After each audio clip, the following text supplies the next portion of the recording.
All right, everybody. Welcome to Academic Life and Emergency Medicine's Wellness Think Tank, sponsored by U.S. Acute Care Solutions. My name is Tanner. I am one of the resident leaders here at the Think Tank, and tonight I am joined by Michelle Lynn and some of our great residents from the Think Tank themselves. And tonight we're here to actually sit down and chat with the one and only ZDoggMD. Thank you so much for joining us tonight, sir. The spin, I like it. That was good. That was good. So before we kind of kick off on the questions here, you're such a unique person. You've carved this amazing niche for yourself in both the rap world and medicine. And how did you end up where you're at? What's funny is you just said the rap world and then medicine in the same breath, which, that's just already. It's just, no, thank you. It's really an honor to be here with people who are actually doing stuff and are smart. And I'm just like kind of smoke and mirrors at this point. But I would say that for me, it was just about having a voice again for physicians and for providers in general to say, you know what, we need a unique way to kind of not just complain, but come up with solutions for our problems, not just to, physician wellness, patient wellness, all those pieces together and trying to see if we can do something to make the system better. Awesome. Go ahead, Judah. It's up to you. All right. So my name is Judah. I'm one of the second-year residents at Drexel. Thanks again for having us here. So I guess in terms of my question, just in terms of wellness is, around this time of year, it starts getting cold. A lot of residents kind of especially interns hit their, I guess the peak of their frustration around this time. Do you have any recommendations as to how to identify some of these residents and any advice as to what we should say or do for these residents?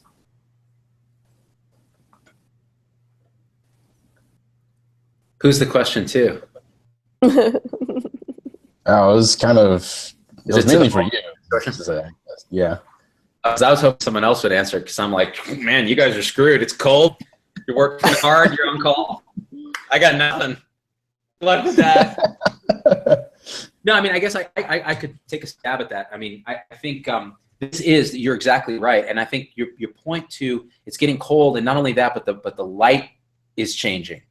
And we ignore the effect of solar radiation to our peril on our sense of well-being. And, we start out in the summer, and yes, it's slower, and there's less flu, and there's less of all of that, less volume, but also there's a lot of sun in most places except for USF, Michelle, which is disaster 360 days a year.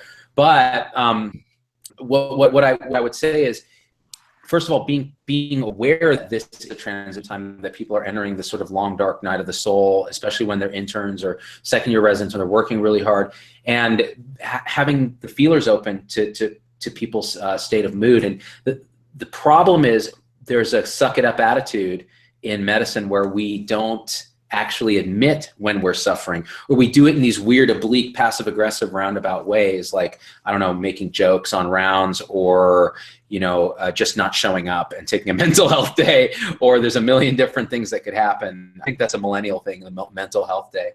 So, from an attending standpoint, just being aware, but from a resident standpoint, supporting each other, which is hard because we don't talk about these things. It's a bit of a taboo, actually. Suck it up, do your thing. And I think that was more the case too in my generation, where it was like, there weren't really work hour rules and that sort of thing, and we just had to plow through, and it was brutal, and we had a ton of depression and people crashing their cars due to sleep deprivation and all of that. So hopefully those days are evolving out, but it's really an awareness issue to begin with.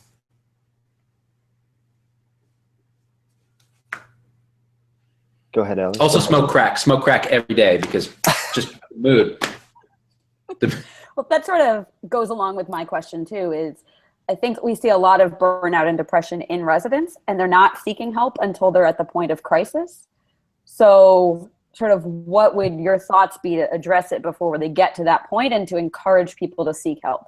I mean, what you said is basically the encouraging people to seek help part is really a crucial piece of the culture of how we train. And I think part of the biggest problem, especially when I was training, is that, we don't communicate with each other as house staff in terms of how hard we're taking this. And this culture of not being open with each other then translates up in through the ranks, so that the attendings can't really read what's going on. They're busy. And nowadays it's even worse because the attendings are taking so much of the workload because of work hour rules and things, so that this is spread out. Now it's no longer the deal where you just, you know, the attending is, oh man, just work hard, kiss the ring, and one day you'll be the ring that's kissed. It's all good. It's not like that anymore. Work hard, suffer, be burned out, and then can lather, rinse, repeat as an attending. So to me, it's a very complicated answer to start just with your piece, making it okay, making it safe to talk about these things to begin with. Trying to demystify some of the nonsense around mindfulness and all this other stuff that people talk about that are catches. But in practice, you're going to find 15 minutes even a day in your busy schedule where your mind's racing to sit and, you know, try to perspectivize it through mindfulness. It's very hard. You need tools and support to do that. You need a group to actually hold you accountable, and maybe even go on a retreat as part of like something that's paid for by residency to actually get the tools to do that. It's not easy. It's not a magic answer. And then on top of that, you need to feel like you're connected to something bigger than yourself. And the problem is that's exactly what residency is designed to not do. You are there to categorize, compartmentalize, analyze, get through your day, get through your scut list, and the big picture will elude you. And in the process of that, you're robbed of your meaning. And that's what really provides the support when you're getting ready to be burned out. So trying to bring some of those things back, even if it involves like, you know, something daily that we do where we just sit and go, let's be thankful for the fact that we get to be with patients when they're absolutely vulnerable every single day. And that's a gift, and that's what we do, and re-inspire us to then get through this horrible, you know, workload and everything else. So again, I don't have a magic answer, but it's a bigger picture. The way I did it actually, and not to ramble more, but it was an attitudinal adjustment. So I tried to look at residency as this kind of process of, it was fun. Like I tried to find the fun in even the most miserable things. And the way you do that is you look to other people on the team and you say, we're gonna have a good time. We're gonna create these characters. We're gonna sing songs. We're gonna do things. And that's one thing that's very much missing in residency, in medicine culture in general, right? Is this idea that you can actually have fun while still being professional and still taking care of patients. And so trying to bring that into it. And your liver rounds is great. You know, I don't know if you guys still have those, or where you just go and get drunk with your colleagues. That's not a sustainable algorithm, right? It's like a little glitch. The thing is, how do you bring a little of that liver rounds culture, minus the alcohol, maybe, onto the wards, and bring that culture along with you. So that's kind of how we got through. And I'm not saying it was easy, but it did help a lot.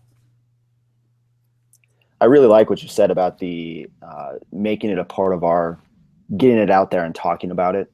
I'm chief resident this year, and I thought that I was going to have all these interns and second years come to me with their problems, and they don't, because they don't want to feel weak or unsupported. And so they hold it inside, and you have to find it and pull it out of them. And so I think that's a really big thing, is getting that culture switch. I mean, you absolutely nailed it. And the truth is, like, I still wonder if people come out and say, look, I'm having a hard time with depression. I'm feeling like I don't have a purpose. I'm wondering if I made a mistake. How are they judged by their superiors and their peers, who feel like, you know, sometimes they're projecting a little bit of their own feelings of inadequacy and failure and burnout. And they're saying, oh, look at this guy, or gal, she can't, or he can't handle this. And so there is that concern. It is a kind of still got the vestiges of this militaristic kind of suck it up culture. So you're right. I mean, I could see why people would be nervous to come to you, even though you have an adorable beard and people want to be a part of that. You know, it still is, it's relatively, there's a high activation energy to make that happen. Yeah, we have the same problem in our program. I'm one of the third years at Boston Medical Center, and we found that people just aren't asking for help until it's too late. And I've been trying to develop more of a peer support program to encourage people to just go to other residents that have volunteered to be supporters. But the culture shift, I think, is the most challenging thing to get past. I think you're right, and I think that culture begins in medical school. So I don't know about how y'all trained, but at UCSF, sorry, Michelle, like I found it was really interesting. We were all these, you know, cream of the crop kids who were like, rah! But then throw you pass fail the first few years. Everyone's like undercover gunner their thing, but this hyper competitive streak that we have doesn't disappear like that, and it reemerges when the honors came back on the wards. And what we found is, everyone denies to everyone else they're having a hard time. And then at the very end, in the 4th year, we had this party where everyone hung out. And man, were you really depressed 3rd year? Everyone had already matched. The pressure was off. Yeah, I was totally depressed. I've never been that depressed in my life. I was like borderline suicidal. What happened? Oh man, was it OB? No, it was just being put in the hospital and not knowing what you're doing and having all these demands on you. And everybody opened up in this incredible way, and people were crying and stuff. And I'm like, where were these people for the 4 years that we needed them to be open and vulnerable with each other? It's only in the end when they're already done. And then they go into residency and it clamps back down again, right? So it's a culture thing. It's an expectation thing. Actually, I think I'm very encouraged that the millennial generation is a lot more open and believe me, I'm Gen X, we will rag on you nonstop because it's what we do. And I think partially it's out of jealousy, because I think you guys have found certain formulas that do work for personal fulfillment versus being a part of the matrix all the time. Alecia, So you talk. Yeah.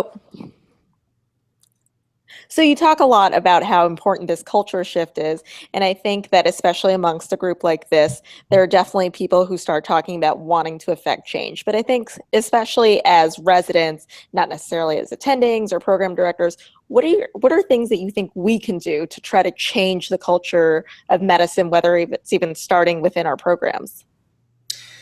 You mean as residents, what can you do? Yeah, that's hard. As residents, Yeah, I feel a little powerless. I'm going to be honest, just seeing you guys on this hangout to me is inspiring, because you guys are taking the initiative to stand up and say, oh, we should probably be doing something about resident wellness, instead of just sitting around and complaining and maybe bitching at administration and so on, because we're real good at that. But we're not so good at coming up with actionable solutions with our peers too. And so I think what would be really cool, and again, I'm about 4 years removed from the direct academic medical experience, but I had about 12 years experience in it, as an attending-ish for that time. The idea that you guys actually take the initiative and do sort of peer groups. Now, I heard someone mention earlier about starting these peer sort of groups. Now, one of the problems here with this culture is that we are the most cynical, as physicians, right? We're hyper cynical. So someone says, we're going to do a peer group thing where we're going to work out some of our burnout issues and focus on wellness. Everyone's like, yeah, you are, sure, whatever, that's going to happen. Or, I'm going to have to sit and do a kumbaya thing. And so there's a lot of skepticism, right? So how do you get people along for these things? And I think, some of the simplest things are just maybe even folding it into activities you would normally do, like resident report, journal club, things like that, and saying, okay, we're going to do a freaking stress psychology journal club or resident report, where we talk about the latest psychology on how humans actually handle stress and burnout and things like that, and how they are looking for meaning, connectedness, and relations. And also, one other thing to remember is that humans are hardwired for and if you read any of Jonathan Haidt's work, Happiness Hypothesis, The Righteous Mind, he's a psychologist.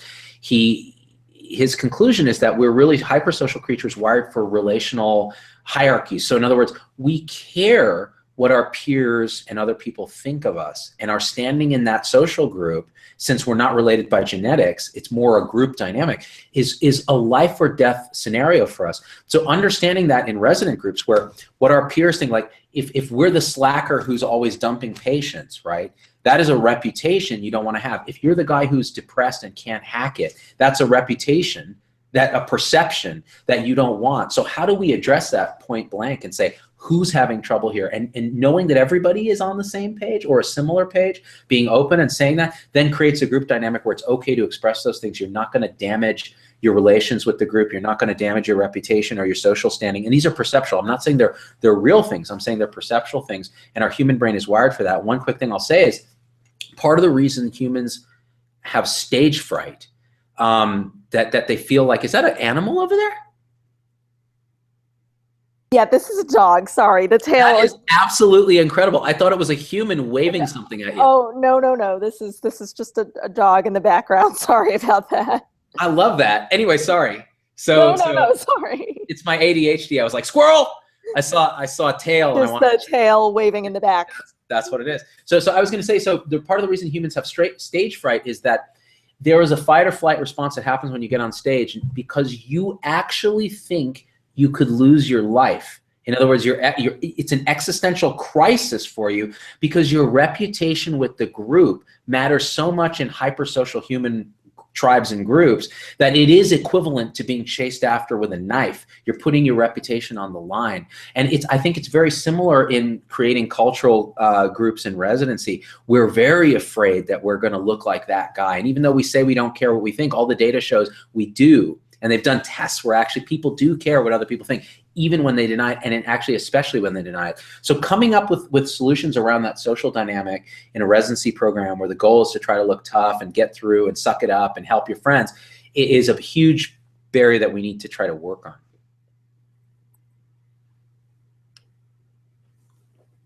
Go ahead, Alecia. Hi, I'm Alecia Gende from University of Iowa, one of the second-year residents.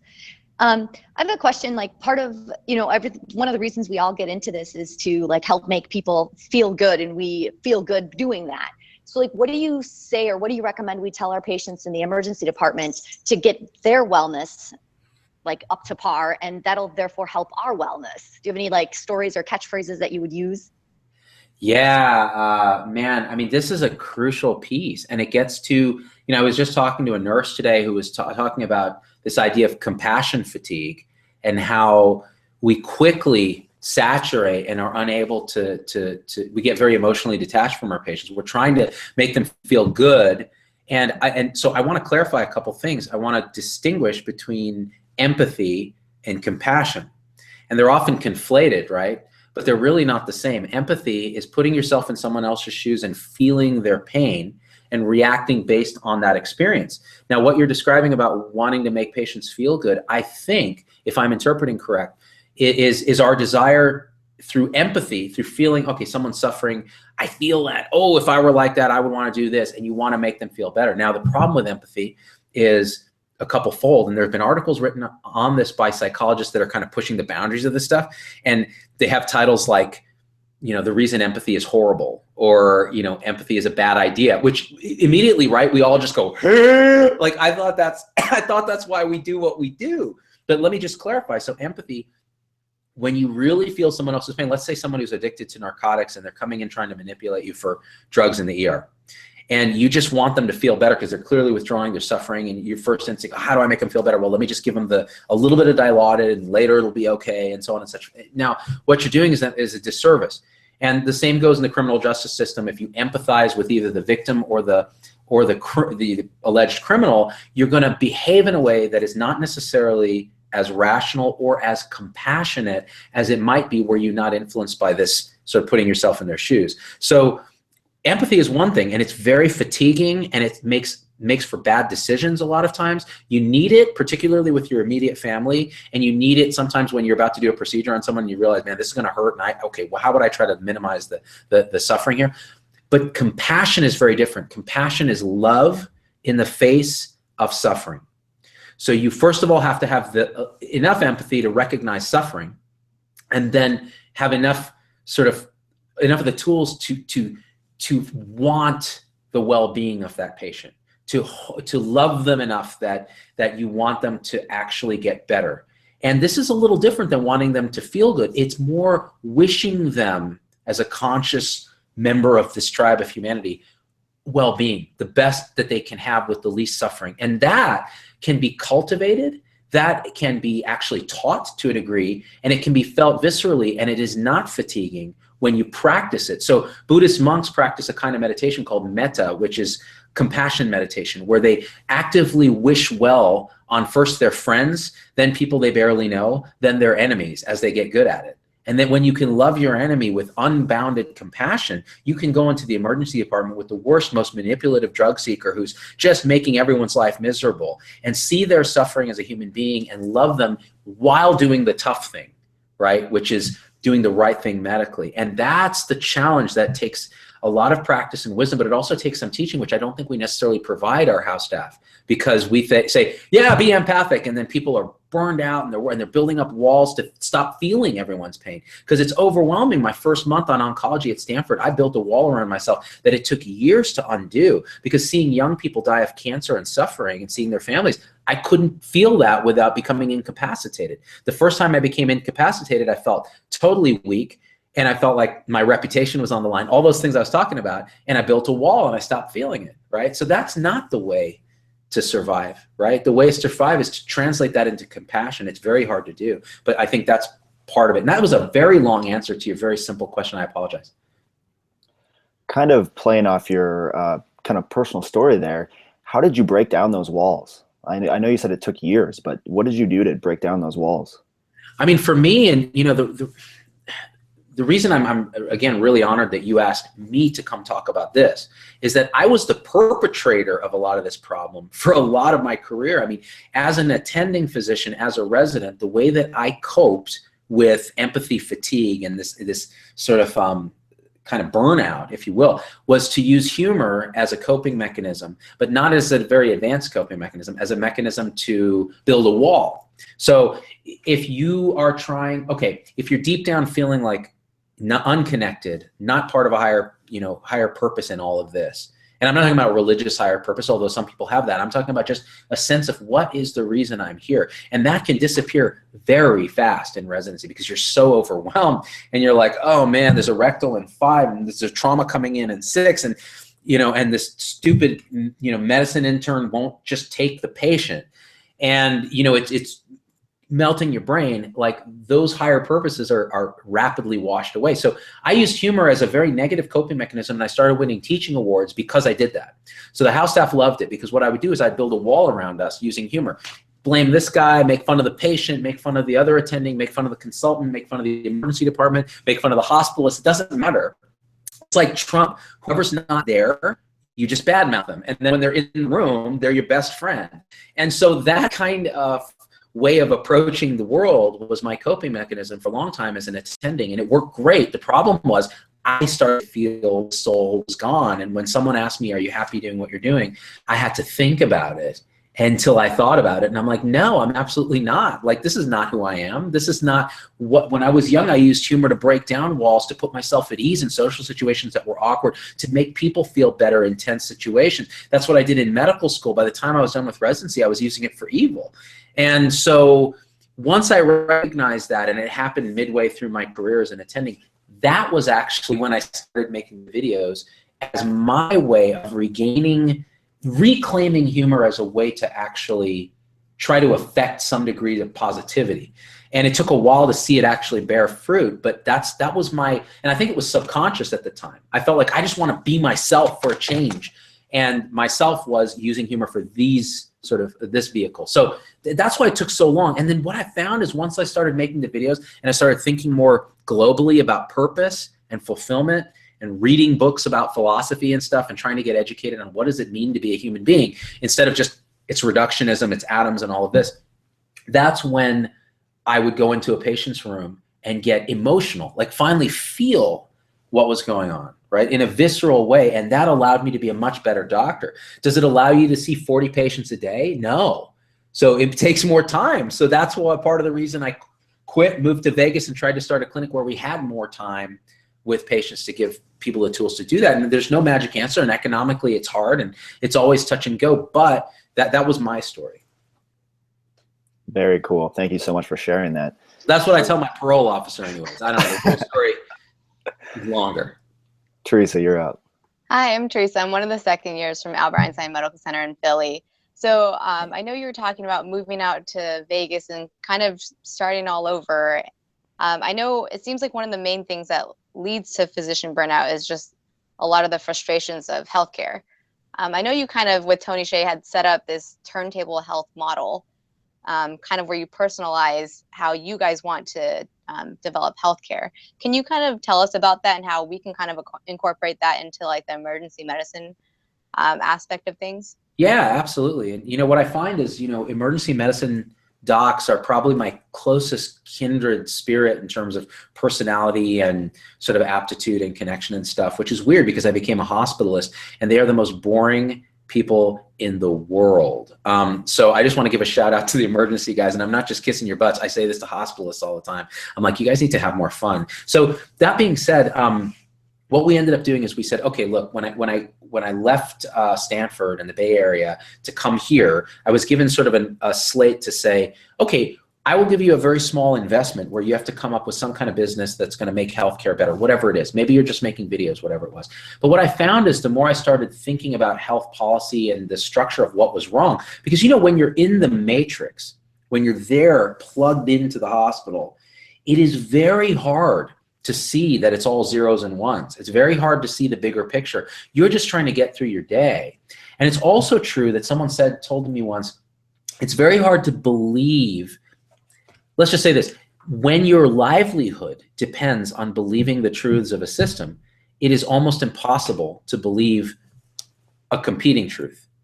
And so for the first time when I went to Vegas, I was unplugged from the matrix. I could step back, and also my livelihood now depended on coming up with an alternative to the way I was doing business before, which is fee-for-service medicine in an employed system.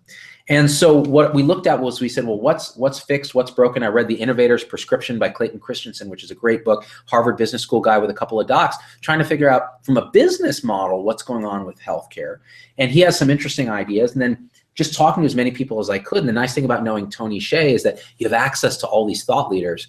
So you can just call up, whoever and be like, so tell me about, what's going on in health policy. So I got to learn a lot. And in the process, I said, okay, we don't do relationships very well in medicine anymore, because we've gone from this health 1.0 world where it was you and me in the sacred relationship, but it was very paternalistic and it was very unfettered by evidence and by technology.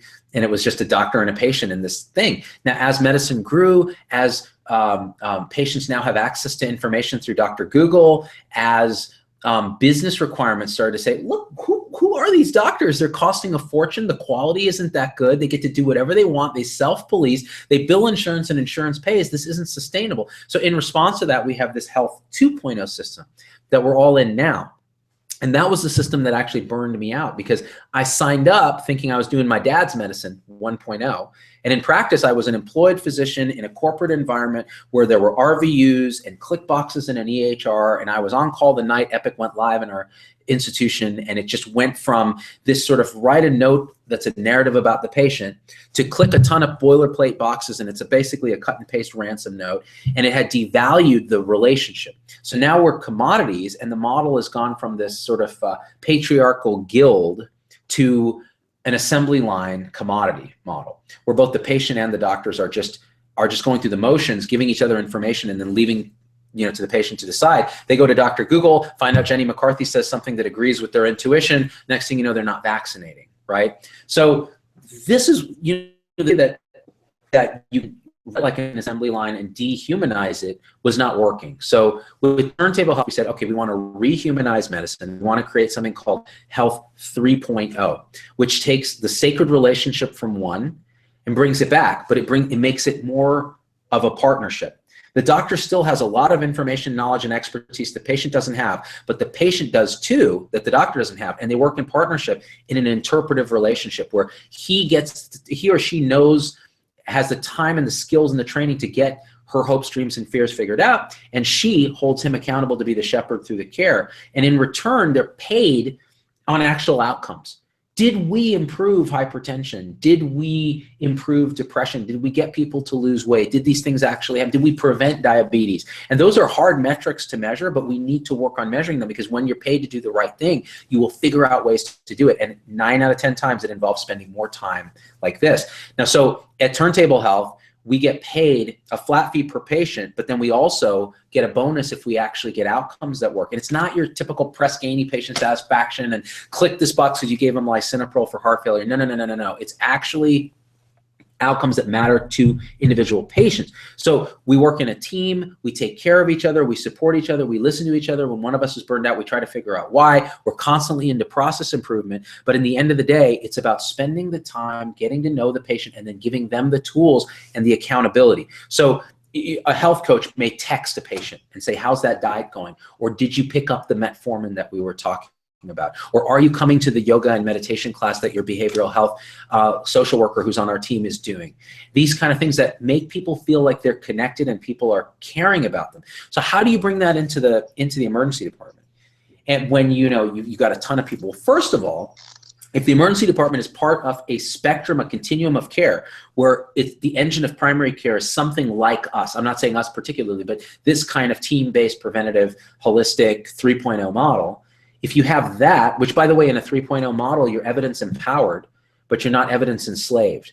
So you don't have to click the box that says mammogram just because, 900 Northern European, women that are Caucasian, it showed like in the mean of the curve, like it helps to do that. No, we actually are looking at that unique Hispanic, 42-year-old woman who has a family history but is worried about false positives. We can actually get to know her. So those gray areas thrive in 3.0. So how does it work for the ER? If you're part of this system, then first of all, you have this beautiful, seamless communication with the outpatient world, because that's missing so much when you see a patient hit the door. First of all, you can't even get records because the EHRs don't talk to each other. And then you try to call the PCP and they don't have the time or the incentive to care. Like, I send them there because I want you to figure it out, right? Or the patient doesn't have a PCP. And then when you guys are working with each other, it's usually a siloed off kind of thing where you're doing your thing and the nurse is doing her thing and then the consultant's coming down. It's an adversarial relationship. So changing that, first of all, so that everyone's skin is in the game of just doing the right thing for the patient. I've heard so many emergency department docs say, I wish when I call a consultant that people would just do the right thing for the patient. That works great if everybody's skin is in that game. Like, we're just trying to get the right outcome for the patient, then everyone does better financially, ethically, morally, emotionally, right? And so aligning those incentives. So you have to go into your emergency department and go, how can we structure teams? How can we work on workflow? How can we be paid and incentivized differently? And how can we collaborate with these sort of 3.0 sort of little colonies that are growing up to actually provide better seamless care for our patients? How can we work with community paramedicine to actually prevent people from going into the ER? And then how can we work with our frequent flyers and actually target them specifically and say, if we were actually focusing on you and why it is you keep coming back, right? Whether it's economic or social determinants of health, something else going on, we could actually change throughput in the ER, get better outcomes, and do the humane thing for the patient. So there's no magic answer. It's complicated, but those are the principles that we try to put in place when we're talking about how do you make this better in the emergency department. Yeah, thank you. I mean, that was super insightful. I completely agree. I think a lot of the times, as providers, we think it's a very paternalistic approach. We know best. We studied medicine. Let me tell you what's wrong with you, and you listen to me. So I think it's really important for us to also take a step back and remember, this should be kind of a two-step approach, and we should also, listen to what they have to say and kind of incorporate them into how they want to carry out their own, healthcare. Because if we just keep telling them, they're not going to always listen to us. We don't always know best. I mean, I see however many docs here on the bottom of my panel, and they're all just going, yeah, try convincing a patient to do what's best for them using the tools that we have. And it's just hard. And I think part of what you touched on is that humans are emotional and intuitive creatures, and reason, the lately evolved neocortex, it's barely a blip geologically and evolutionarily speaking, didn't evolve to actually run the show. It evolved to be an arbiter, a lawyer, a press agent, a spokesman for the intuitive, unconscious, primitive brain. So when you come in and a person, you're wondering why the hell they keep coming back to the emergency department, and they're diabetic and they keep eating crap and they're not taking their insulin or whatever it is, and they're showing up in DKA, and you're talking, your little conscious part is trying to reason with their conscious part. But what's running the show is this elephant that is their intuition and emotion and the real reasons they're behaving they are. Until you get into that elephant's head and you change the path that elephant is walking on, because there's a little rider on top of the elephant, conscious brain, unconscious emotion, and intuition. This elephant isn't dumb. It actually has an intelligence of its own. Until you get into its head and change the path that it's walking on, and you direct that little rider simply and effectively, no behavior is going to change. If anything, they're going to entrench. Look at politics, it's the same thing. If you're Republican, if you're Democrat, when you hear the opposing view, you get this emotional, affective burst of disgust, and then you immediately start spinning reasons that that person is wrong, instead of stopping, listening, feeling the other side, feeling what they might feel about it, where they're coming from. And the same comes with our patients. Why are they behaving the way they do? You don't have a lot of time in the emergency department. So if we had training, if we had better systems processes, if we had better incentives to do the right thing, then I think we could start to chip away at that psychology, but it's going to take a lot of work, because what we're doing now does not work. Wow, that is, this has been some intense discussion. I really like it. A lot of that. So obviously we don't want to take up too much of your time. We really appreciate you being here, but a couple other quick questions. A lot of your videos seem to pertain towards wellness topics, whether it's burnout, the most recent one with kind of the hippie medicine being both beneficial and difficult to deal with, opioid abuse.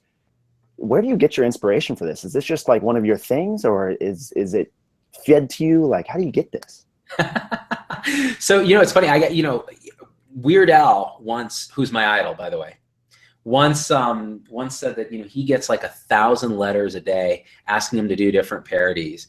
And he's just like, dude, I have so many parodies in my head already that it's impossible to even get through those, let alone these ideas. So for me, what happens is something will pop up, like a topic.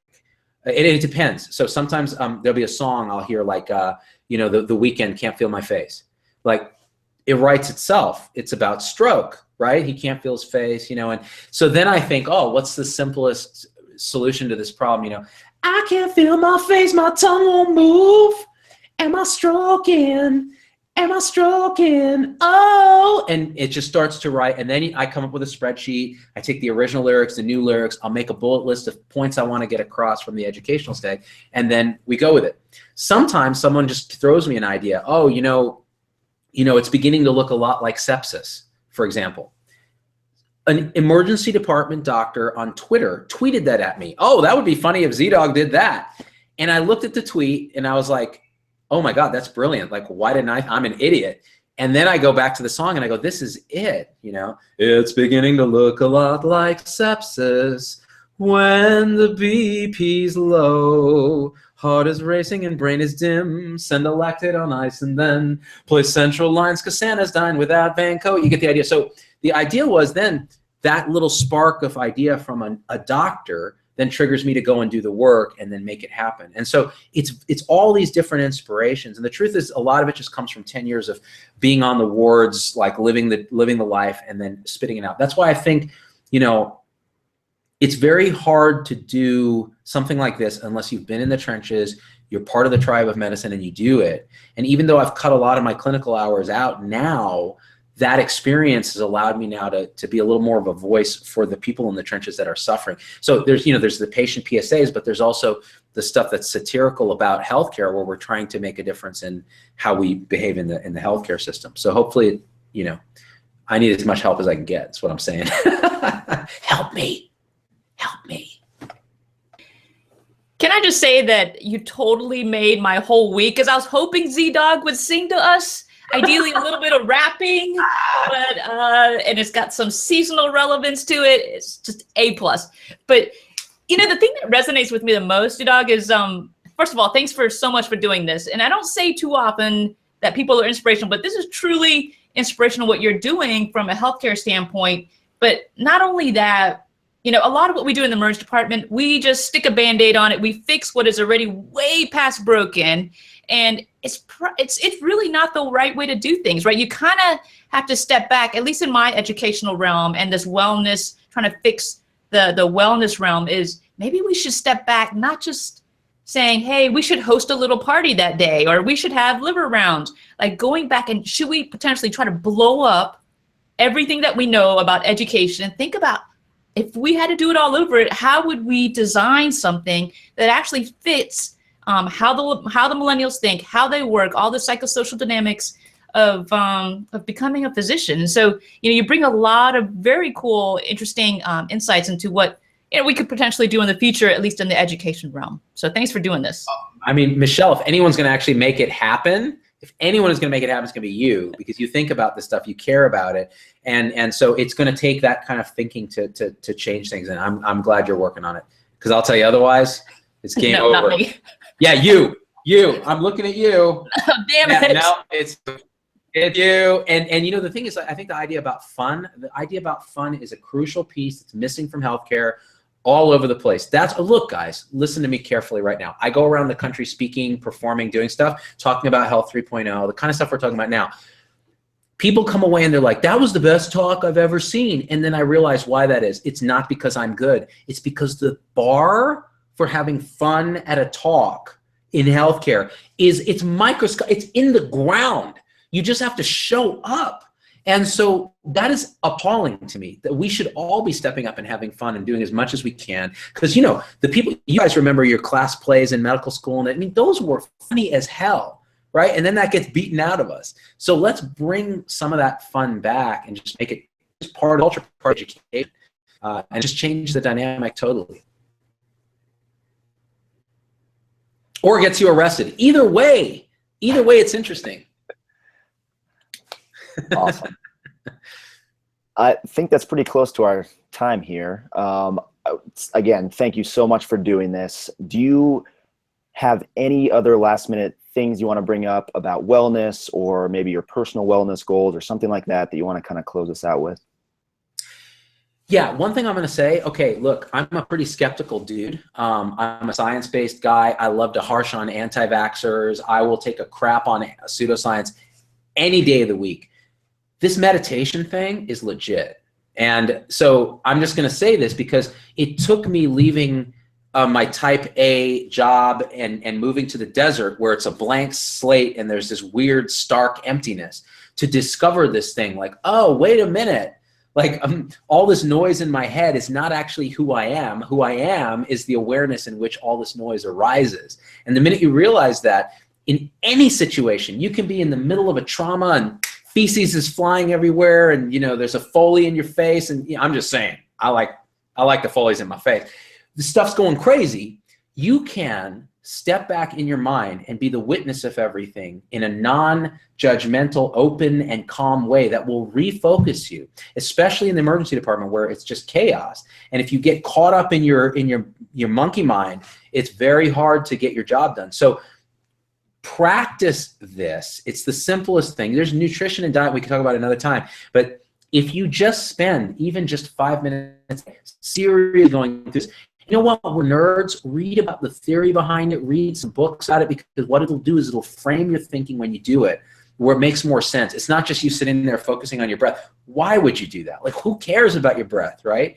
Well, the idea is that you're training your attention to focus on an object of awareness. And if you do that enough, you start to notice the awareness itself is independent of any object, and that leads to total liberation and freedom. The Buddhists have been saying this forever. I'm an atheist, and yet I'm telling you, for the first time, I felt as connected as I've ever felt to the nature of everything through meditation. And again, this isn't like some weird Deepak Chopra. Buy my special meditation glasses, and very quickly, you only will feel very good about yourself. No, none of that.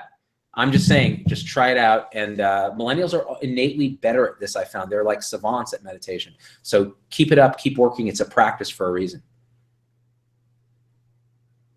Wow, that's awesome. I love it. Thank you so much for the great thought-provoking information, ideas, concepts we've talked about tonight. And hopefully this will help us all here, as well as the people listening and watching live and then future on the podcast, increase our wellness and become better physicians and people. You guys are on point. I love it. Thank you. It's such an honor, you guys. Thanks, you so much. Thank you so much.